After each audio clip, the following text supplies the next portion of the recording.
everybody. Short and sweet is the type of video we're going to do for this morning. Today is Wednesday. Some of you are going to see this on Thursday as well, which means, today is Tuesday. Some of you are going to see this on Wednesday as well, which means this is the last class period we're going to have before we take our last assessment, ungraded. That's going to be your essay to determine whether or not you're going to take the test with the rest of the class. So let's go ahead and get into it. Today's topic is India. We have not yet talked about India. Most of our discussions thus far have been in the Middle East and in northeastern Africa. That's going to change a little bit. We are going to move eastward. We are going to go into India. If you have your map on you, you can see India. It's the one that kind of looks like a little triangle thing hanging out into the Indian Ocean or the Arabian Sea, kind of right in that area. Here's what we need to know about India. Close this door. India as a country is going to develop slowly. The first visitors into India were coming from the Middle East, just like pretty much everybody else, coming from Central Asia, moving down. Now, the challenging part about entering into India is that you have to cross the big mountain chain. The Himalayas are up there. That's the longest, tallest mountain chain in the entire world. In the Himalayas is also going to start one of the more important rivers of India. It's going to be the Indus, I-N-D-U-S river. It's going to start in the Himalayas, just like most mountains do, and most rivers do. They're going to flow on down all the way into the Arabian Sea. Here's why that's important.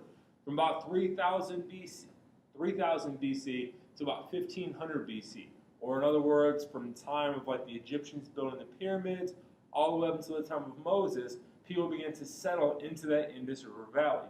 So for about 1500 years, people are moving in, people are starting to plant crops and grow food. All the stuff we've already seen in Mesopotamia, it's now happening in India as well. Probably maybe 2,000 years after Mesopotamia, something like right in there. The first thing we need to know about is a city that's going to develop, Harappa. Harappa, it's going to be a big city for the time period. What it really is economic growth. It's one of the biggest cities in India. It's one of the largest cities along that Indus River Valley. It's going to be a center for trade, a center for commerce. And what it really showed was a lot of people in India were living together, just like they were over in Mesopotamia, just like they were over in Syria, just like they were over in Egypt. The exact same thing was happening in the Indus River Valley in India. The other one is I'm reading off the board. Mohenjo-daro. It's going to be in your book. Mohenjo-daro is going to be the same concept, bigger city, but further south. So it's going to show the advancement of the new Indian people, how they're going to start with relatively big cities in the north, but they are going to eventually make their way south and create even larger cities in the form of Mohenjo-daro. Right around 1500, about that time, the settlement is starting to slow down. They had about a 1,500 year run, but in 1500 BC, the Aryans are going to show up. Now, who are they? The Aryans are people that are coming in, again, from Asia. They're going to cross what's going to be called the Hindu Kush. The Hindu Kush is basically another mountain chain separate from the Himalayas. It's smaller, and it kind of creates an opening, I guess, for people to come in there. Now, as they come in, they are looking for the same thing everybody else is looking for. They are looking for food. They're looking for water. They are also nomadic. Because they are nomadic, they are skilled fighters. They are warriors. So they make their way across the plains. They cross the Hindu Kush. They look down and see these big cities of Mohenjo-daro and Harappa, and they're able to go in there and they're able to invade into these cities really pretty easily. And they're able to take them over. Now, once they take these cities over, what's next? They start bringing their own culture, their own customs, their own traditions in.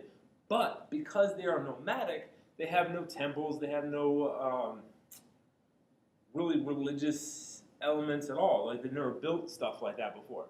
So they don't bring a whole lot of culture with them is what I'm trying to say, I guess.